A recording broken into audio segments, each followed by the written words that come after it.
جب اللہ سے دعا کی جاتی ہے تو عام طور پر کہتے ہیں اللہ اپنے حبیب کے صدقے میں ہمیں سیدھی راہ دکھا، اس کا موجودہ دور کے حوالے سے کیا کانسیپٹ ہے۔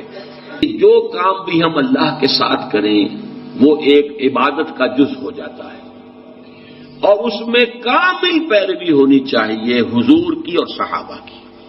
یہ صحابہ سے ثابت نہیں ہے۔ اس میں یہ ہے کہ ذرا بھی ہم ادھر سے ادھر ہو جائیں گے تو خطرے میں پڑ جائیں گے، مشتبہات میں آ جائیں گے۔ جو چیز صحابہ سے ثابت ہے اس پر اکتفا کیجیے۔ کیا وہ ان پہ کوئی محرومیت تھی کسی شے کی وجہ سے، کم رہ گئے کہیں؟ اصل میں ہم ان چیزوں میں جو کوئی بڑھاتے چلے جاتے ہیں اس سے پھر گمراہی کے، اگر شروع میں وہ گمراہی نہیں بھی ہوتی تو گمراہی کا احتمال اور گمراہی کا امکان ہو جاتا ہے۔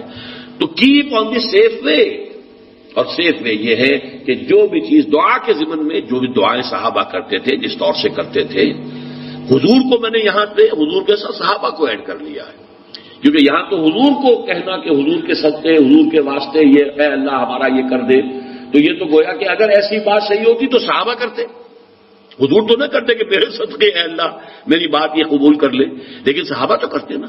لیکن یہ چیزیں ثابت نہیں ہیں، بس یہ دلیل میرے نزدیک اصل ہے۔ اب آپ اس پر عقلی دلیل لائیں نقلی دلیل لائیں، اس کا کوئی فائدہ نہیں۔ پہلے اصول طے کروا لیجئے، ما انا علیہ واصحابی، دین وہ ہے جو حضور کے طرز عمل سے اور حضور کے صحابہ کے طرز عمل سے ثابت ہو جائے۔